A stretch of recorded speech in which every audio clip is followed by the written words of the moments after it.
इस वीडियो में आप पालमपुर गांव की कहानी के सेकंड पार्ट के बारे में जानेंगे। इससे पहले के वीडियो में हमने पालमपुर गांव की कहानी का फर्स्ट पार्ट के बारे में जानकारी। यहाँ पे देखिए, इस चित्र के माध्यम से कृषि क्षेत्र और कृषकों का वितरण समझाया गया है।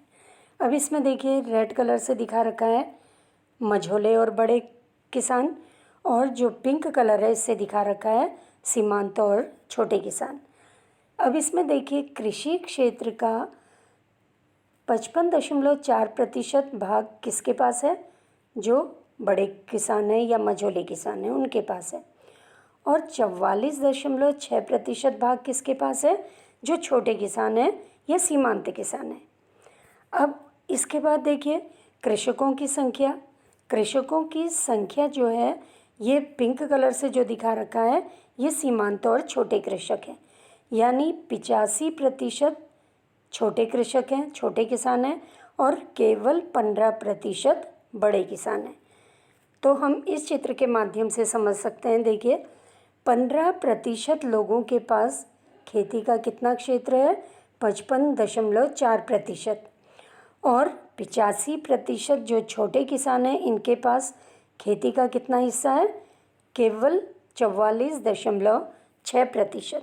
तो इस तरह से हम कह सकते हैं, जो छोटे किसान हैं उनके पास ज़मीन या भूमि जो है ये बहुत कम है, जबकि बड़े किसानों के पास खेती के लिए ज़मीन बहुत अधिक है। इससे पहले के वीडियो में भूमि के बारे में हमने पढ़ा था कि भूमि स्थिर है। अब देखिए, श्रम क्या है? श्रम की व्यवस्था कौन करेगा? अगर छोटा किसान है, उसके पास क्योंकि ज़मीन कम है, उसके खेत में मजदूरी कौन करेगा? वो किसान खुद और उसके परिवार के दूसरे सदस्य खेत में काम करेंगे।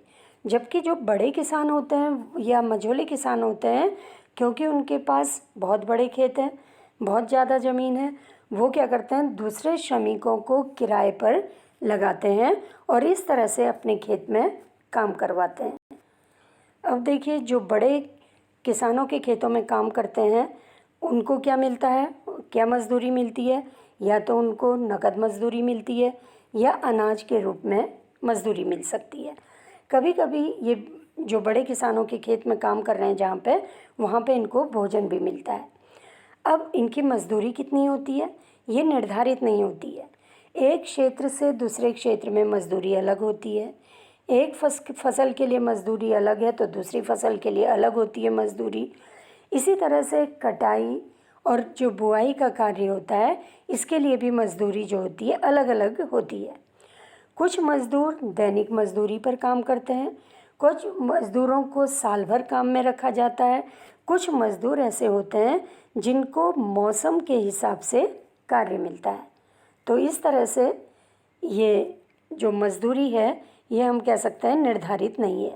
यहाँ पे देखिए, एक चित्र के माध्यम से एक गांव की छोटी सी कहानी यहाँ पे बताई गई है। क्या है इसमें? देखिए, इसमें डाला और रामकली, ये डाला है ये रामकली है, इनके बीच की वार्ता दिखा रखी है। इस वार्ता में यही दिखा रखा है कि ये दोनों बहुत छोटे किसान हैं, इनको साल भर काम नहीं मिलता है क्योंकि अब खेतों में आधुनिक तरीके से कार्य होता है। आधुनिक तरीके से कार्य का मतलब खेतों में मशीनें आ गई हैं, तो इनको साल भर काम नहीं मिल रहा। तो ये क्या कर रहे हैं? अब खेती के अलावा दूसरी जगह भी काम ढूंढते हैं। जैसे या तो ये क्या करने लग जाते हैं, दुकानों में काम करने लग जाते हैं या घरों में काम करने लग जाते हैं, जिससे ये अपने घर की व्यवस्था आसानी से कर सकें, अपने घर परिवार के लोगों को आसानी से पाल सकें। अब देखिए, जो छोटा किसान है, क्योंकि इसकी मजदूरी कम है, इसको और ज़्यादा काम ढूंढना पड़ता है। वैसे सरकार ने ये न्यूनतम वेतन निर्धारित किया है। देखिए, 2017 को जो न्यूनतम वेतन सरकार के द्वारा निर्धारित किया है ये 300 रुपया प्रतिदिन है। लेकिन क्योंकि ये श्रमिकों के बीच में काम के लिए बहुत ज़्यादा स्पर्धा होती है, इसलिए ये कम मजदूरी पर भी काम करने के लिए तैयार हो जाते हैं। इनको अगर 160 रुपया मिल रहा या 100 रुपया मिल रहा है, उसमें भी ये काम करने के लिए तैयार हो जाते हैं। इसका कारण क्या है? क्योंकि श्रमिकों के बीच में बहुत ज़्यादा स्पर्धा है। अब देखिए, खेतों के लिए पूंजी की आवश्यकता होती है। पूंजी का मतलब उनको थोड़ा नकद पैसे की ज़रूरत होती है जिससे वो बीज ले सकें, सिंचाई के साधन की व्यवस्था कर सकें, खाद ले सकें। अब यहाँ पे देखिए, जो अगर छोटा किसान है, इसके पास ज़्यादा पूंजी तो होती नहीं है। वो क्या करता है, साहूकार से या महाजन से उधार लेता है। महाजन और साहूकार क्या करते हैं, उसको ज़्यादा ब्याज पर ऋण देते हैं, उधार देते हैं। तो ज़्यादा ब्याज पर जब उधार देंगे तो क्या होगा, उसको चुकाने के लिए बहुत ज़्यादा मेहनत करनी पड़ेगी। यहाँ पे एक उदाहरण दे रखा, देखिए एक छोटे किसान का उदाहरण दे रखा। सविता जो है एक छोटा किसान है यहाँ पे। अब ये जो है, ये क्या करती है, अपनी जो 1 हेक्टेयर ज़मीन है इसमें ये गेहूँ बोना चाह रही है। गेहूँ बोने के लिए उसको 3,000 रुपये की ज़रूरत है।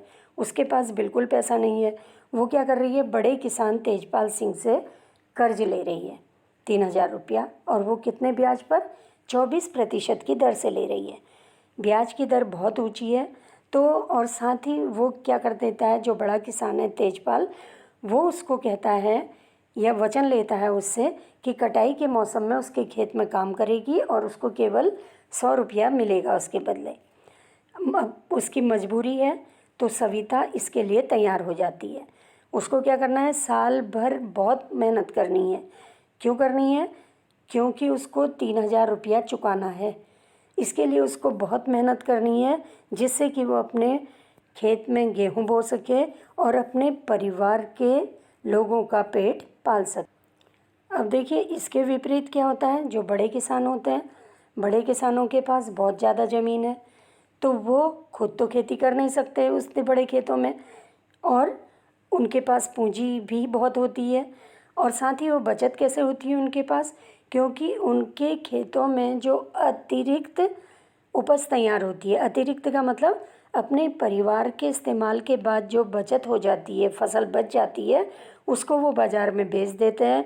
और जो पूंजी आती है वो आगामी जो फसल तैयार करेंगे उसके लिए पूरी व्यवस्था कर लेते हैं या नई मशीनें खरीद लेते हैं। अब देखिए, यहाँ पे दे रखा है अधिशेष कृषि उत्पादों की बिक्री।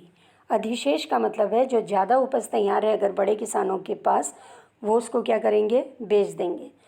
उसको बेचने से जो उनको पैसा मिलेगा, उससे क्या करेंगे, अच्छे बीज लेंगे, अच्छी खाद लेंगे, और साथ ही वो ट्रैक्टर की व्यवस्था करेंगे। फसल कटाई के लिए या दूसरी चीज़ों के लिए अलग अलग तरह की मशीनें ले सकते हैं। उससे उनका उत्पादन क्या होगा, और ज़्यादा हो जाएगा। तो इस तरह से बड़े किसान जो अतिरिक्त उपज है उसको बाज़ार में बेचकर अपने लिए पूंजी की व्यवस्था कर लेते हैं। तो इस तरह से उनकी पूंजी क्या होती है, स्थिर पूंजी में वृद्धि हो जाती है। स्थिर पूंजी का मतलब, जैसे उन्होंने मान लीजिए ट्रैक्टर ले लिया, ट्रैक्टर ले लेंगे, वो ट्रैक्टर उनका सालों साल काम करेगा, वो उसको किराए में दूसरे लोगों को भी दे सकते हैं, और इस तरह से उनकी अर्निंग बढ़ती जाएगी। इसी तरह से वो पशु खरीद सकते हैं, ट्रक खरीद सकते हैं, दुकान खोल सकते हैं उस पैसे से, या हम कह सकते हैं खेती के अलावा वो गैर कृषि कार्य भी कर सकते हैं, और इस तरह से उनकी आर्थिक स्थिति और अधिक मजबूत होते जाती। अब देखिए, पालमपुर में गैर कृषि क्रियाएं कौन कौन सी है। पालमपुर का मतलब है भारत के किसी भी गांव में गैर कृषि क्रियाएं कौन कौन सी है। गैर कृषि क्रियाओं का मतलब होता है खेती के अलावा जो दूसरे कार्य होते हैं। जैसे डेयरी खोल लेते हैं। डेयरी का मतलब हो गया दूध देने वाले पशुओं को पालकर जो दूध उनको मिलता है उसको बेच देते हैं। क्योंकि जो बड़े शहर होते हैं या कस्बे होते हैं या बड़े गांव होते हैं, वो क्या करते हैं, दूध को संग्रह करने के लिए कोल्ड स्टोरेज बना लेते हैं। दूध उनका वहाँ पे सुरक्षित रहता है जिससे कि वो आसानी से दूध को बेच सकते हैं। तो डेयरी खोलना जो है ये गैर कृषि क्रिया के अंतर्गत ही आता है। इसी तरह से लघु स्तरीय विनिर्माण का कार्य भी जो है ये गैर कृषि कार्य के अंतर्गत ही आता है। देखिए, शहरों और कस्बों में बड़ी फैक्ट्रियों में होने वाले विनिर्माण के विपरीत पालमपुर में विनिर्माण में बहुत सरल उत्पादन विधियों का प्रयोग किया जाता है। और छोटे पैमाने पर ही उपयोग किया जाता है। इसमें पारिवारिक श्रम की सहायता से अधिकतर घरों या खेतों में ही ये कार्य किया जाता है। कभी कभी श्रमिकों को किराए पर भी लिया जाता है। अब यहाँ पे देखिए एक उदाहरण दे रखा है, मिश्री लाल के द्वारा समझा रखा है। यहाँ पे मिश्री लाल ने क्या करा है, एक जो मशीन खरीद ली है जिससे कि गन्ना पेरा जाता है। वैसे और क्योंकि वहाँ बिजली है तो ये मशीन से चलती है। गन्ना पेरने की जो मशीन है ये बिजली से चलती है और ये काम पहले से बैलों से होता था, अब मशीनों की सहायता से होता है। ये क्या करता है, गन्ना खरीद कर गुड़ बनाता है और इसको बाज़ार में बेचता है। अब उसकी आर्थिक स्थिति पहले से अच्छी हो गई है। इसका मतलब ये मशीन खरीद कर कोई भी उत्पादन कार्य करना ये भी गैर कृषि कार्य के अंतर्गत ही आता है। इसी तरह से कोई दुकान खोल लेता है। दुकान खोलने का मतलब क्या हुआ, गांव में दुकान खोलने के लिए क्या करेंगे, वो बड़े शहरों से सामान लाएंगे और अपनी दुकान में उसको थोड़ा सा अधिक कीमत पर बेचकर आर्थिक स्थिति अपनी मजबूत करेंगे। इसी तरह से कोई व्यक्ति वहाँ पर क्या कर सकता है, कंप्यूटर की क्लास चला सकता है। जैसे यहाँ पे दे रखा, करीम पढ़ लिख कर क्या करा, इसने कंप्यूटर की दुकान खोल ली या कंप्यूटर सेंटर खोल दिया जिसमें लोगों को कंप्यूटर की ट्रेनिंग देकर वो लोगों से फीस लेता है और इस तरह से वो आर्थिक रूप से संपन्न होने लगता है। इसी तरह से देखिए गाँवों में जो परिवहन का कार्य है ये भी गैर कृषि कार्य के अंतर्गत आता है। परिवहन का मतलब है रिक्शा चलाना, तांगा चलाना, जीप, ट्रैक्टर, ट्रक ड्राइवर या बैलगाड़ी या दूसरी गाड़ी को चलाने वाले जो लोग होते हैं ये परिवहन की सेवाओं में शामिल होते हैं। यहाँ पे एक उदाहरण दे रखा, देखिए किशोर की कहानी यहाँ पे दे रखी है। किशोर जो है एक खेतीहर मजदूर है। ये क्या करता है, इसके पास पैसे की कमी थी पहले, लेकिन एक सरकारी कार्यक्रम में लोगों को जब ऋण बढ़ रहा था कम ब्याज पर, उसने कर्ज लिया, भैंस खरीदी और दूध बेचकर जब उसने थोड़ा पैसा कमाया तो क्या करा, एक भैंसा गाड़ी बना ली।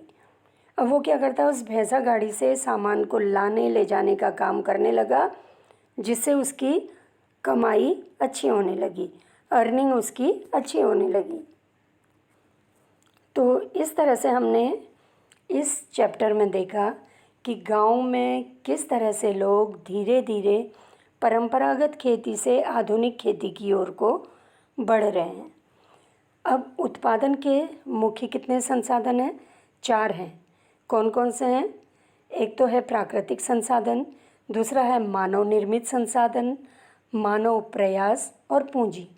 पूंजी भी 2 तरह की होती है। कौन कौन सी पूंजी होती है, एक तो होती है स्थायी पूंजी, स्थायी पूंजी जो कई सालों तक चलती है, जैसे ट्रैक्टर ले लिया किसी ने, ट्रक ले लिया, ये सालों तक चलते हैं। और दूसरी तरह की पूंजी कहलाती है कार्यशील पूंजी। कार्यशील पूंजी ऐसी पूंजी है जो एक बार प्रयोग होने के बाद समाप्त हो जाती है। जैसे कार्यशील पूंजी कौन सी हो गई, ये सूत है, जो बुनकर है उसके लिए सूत कार्यशील पूंजी है। कपड़ा बनने के बाद सूत समाप्त हो जाएगा। इसी तरह से ये और कौन सी है कार्यशील पूंजी, जैसे गुड़ बन रहा है किससे, गन्ने से, गन्ना कार्यशील पूंजी है। कुम्हार को मिट्टी चाहिए तो मिट्टी कार्यशील पूंजी है। तो इस तरह से कार्यशील पूंजी का मतलब है ऐसी पूंजी जो उत्पादन होने के बाद समाप्त हो जाती है, उसे कार्यशील पूंजी कहते हैं। उत्पादन के 4 चीज़ों की आवश्यकता होती है उत्पादन के लिए। सबसे पहला होता है भूमि। यह आपने पढ़ा था, भूमि स्थिर होती है, इसको हम घटा बढ़ा नहीं सकते हैं। दूसरा होता है श्रम की ज़रूरत होती है, मतलब भूमि में काम करने वाले लोगों की ज़रूरत होती है। तीसरा है पूंजी की ज़रूरत होती है। पूंजी का मतलब जैसे मशीनें हैं, औजार हैं, ये पूंजी के अंतर्गत आता है। और चौथा जो मुख्य इसकी आवश्यकता है, ये कौन सी है, ये है उद्यमी। उद्यमी क्या करता है, ये तीनों जो कारक हैं उत्पादन के, इनको आपस में इस तरह से संयोजित करता है कि उससे ज़्यादा से ज़्यादा उत्पादन कार्य किया जा सके और उसको अधिकतम लाभ प्राप्त हो। तो इस तरह से पालमपुर गांव के माध्यम से हमने पूरे भारत के गांवों के बारे में एक तरह से जानकारी प्राप्त की।